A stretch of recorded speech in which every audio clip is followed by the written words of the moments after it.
Welcome to this explainer. Okay, be honest with me.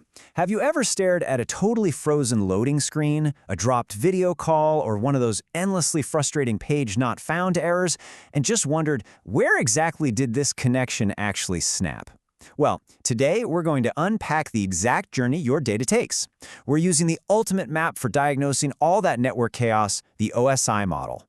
So here's our top-down map for today. First, we'll meet the OSI model itself. Then, we dive into the user-facing layers, followed by routing and transporting data. After that, we're connecting the physical hardware, and finally, we'll wrap up with troubleshooting network problems. All right, let's jump right into part 1. Meet the OSI model.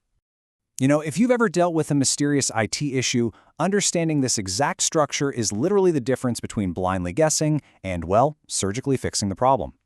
The really crucial point here is that this framework organizes the incredibly complex, often chaotic process of computer networking into a logical step-by-step relay race. It's broken down into 7 very distinct layers.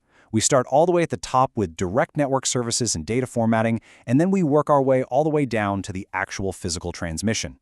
Basically, by breaking communication into these 7 layers, network engineers can pinpoint exactly where data is failing. Moving right along to part 2. The user-facing layers.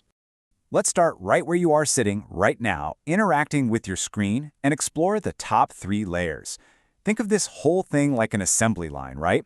We kick things off at layer 7, the application layer, then we move down to layer 6, the presentation layer, and finally hit layer 5, the session layer. Imagine you're sending an email. Your data is being handed down from your direct applications. It flows through a formatting process and finally steps right into an active communication session. So let's isolate layer 7 for a second. This is the application layer. It's the interface your web browsers and email clients interact with directly to manage everyday tasks. Whether you're, doing file transfers, sharing resources on a corporate network, or just fetching a web page, layer 7 is what's providing those direct network services. And hey, when things go wrong here, you're usually looking at issues like misconfigured DNS servers, corrupted browser caches, or, those pesky application-level errors, like a 404 that we all know and absolutely hate. Now, dropping down to layer 6, the presentation layer, we can really just call this the network's translator. It actually takes that raw application data from layer 7 and ensures it's securely encrypted, compressed, and formatted correctly. Because if the data isn't recognizable by layer 7, it just outright fails. Typical problems at this layer are things like expired or invalid SSL or TLS certificates, maybe mismatched character encodings, or even unsupported file formats and compression errors. Simply put, if the translation fails, the entire communication fails. Finally, wrapping up our user-facing software layers, layer 5 steps in. The session layer's entire job, its whole reason for being, is to establish, maintain, and eventually terminate the actual communication sessions between distinct applications. It manages all the dialogue control and synchronization. So when a connection just drops inexplicably, or you experience a session timeout, unauthorized session hijacking, or RPC, that's remote procedure call, failures where programs essentially fail to ask each other for favors, well, you know for sure layer 5 dropped the ball. All right, so we've got the data nicely packaged, it's formatted, and a session is wide open. But that really begs the question, doesn't it? How does this data actually, physically prepare to move across the globe? I mean, it can't just sit there in the software. It has to move. And that takes us to part 3, routing and transporting data. This brings us to the really complex logistics of moving information. Layer 4, the transport layer, handles end-to-end communication by breaking data down into manageable segments.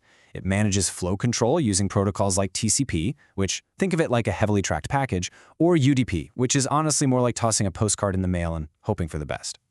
Then, layer 3, the network layer, takes those segments and assigns logical IP addresses. It's totally responsible for figuring out the exact routing required to transfer those packets across multiple, entirely different networks. Now, because these 2 layers handle such incredibly heavy logistics, the failures here are super specific. When things go wrong in transit at layer 4, you'll typically see transport issues, stuff like firewall rules suddenly blocking ports, or buffer overflows where the system just gets fed data way too fast. But if the issue is at layer 3, you're looking at absolute routing nightmares. We're talking IP conflicts or misconfigured subnet masks, basically sending your data to a dead end. Let's keep moving down the stack to part 4, connecting the physical hardware. Okay, we are officially leaving the software addressing and routing realm and we're diving straight into the tangible, physical world. To really understand Layer 2, it actually helps to contrast it with Layer 3. See, while Layer 3 relies on logical IP addresses for broad routing across the entire internet, Layer 2, the data link layer, gets highly localized. It packages raw bits into frames and uses hardware MAC addresses for node-to-node delivery. It's also handling error correction, but strictly across the local network. It is exactly the difference between navigating across the country using a zip code versus, say, walking an envelope to a specific desk in your current office building. And then, at the very bottom of the entire model, we have Layer 1, the physical layer. Guys, there is zero software logic down here. This layer handles bit synchronization and hardware interfaces. Its sole purpose is simply blasting raw, unstructured bit streams across physical mediums. That could be copper cables, fiber optics, or even radio waves right through the air. If a connection fails at this deep hardware level, the troubleshooting gets very hands-on, very fast. At Layer 2, you're usually hunting for spanning tree protocol loops, where data just runs in endless circles, or corrupted MAC addresses. At Layer 1, well, you might be dealing with electromagnetic signal interference, faulty hardware, or quite literally, just a dog that chewed through a network cable. Which perfectly sets up our final section, Part 5, Troubleshooting Network Problems.